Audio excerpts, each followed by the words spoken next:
to believe in everything. Tout de suite sur TV5, Soir 3.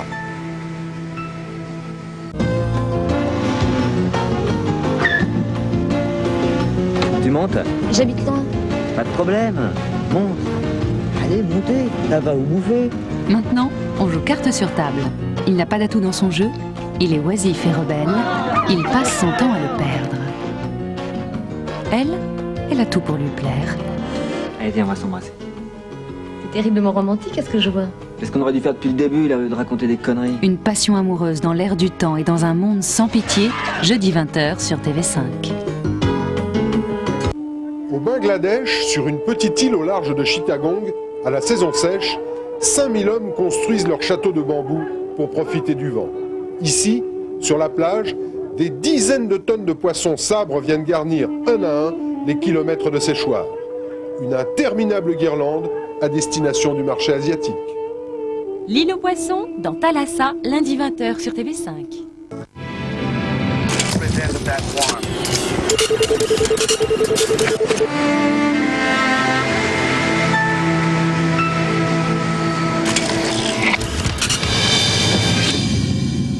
Bonsoir. Le drame en Iran, 2 jours après le séisme qui a secoué le nord-ouest du pays. Les secours se sont accélérés aujourd'hui pour porter assistance aux 35 000 sinistrés. Ce tremblement de terre a fait au moins 554 morts et 2400 blessés. Dans le froid et la neige, la population a commencé aujourd'hui à enterrer ses victimes, parmi lesquelles de nombreux enfants. Emmanuel Gagné. La douleur après le désastre. Les villageois du nord-ouest de l'Iran pleurent leurs morts.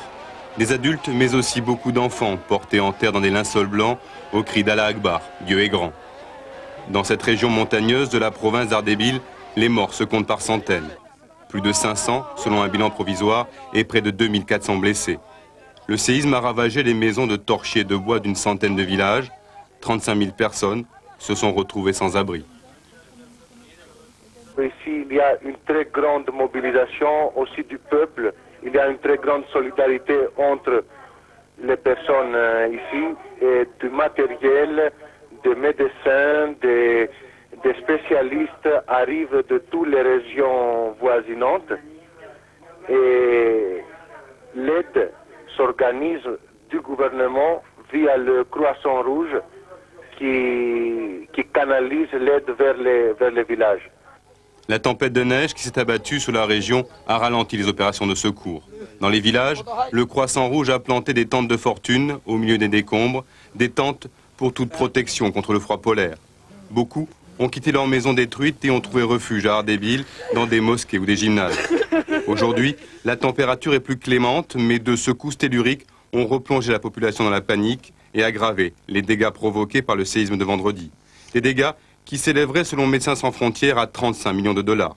Mais pour l'instant, l'Iran n'a pas sollicité l'aide internationale. C'est demain que s'ouvrira le volet marseillais de l'affaire Urba, liée au financement du Parti socialiste.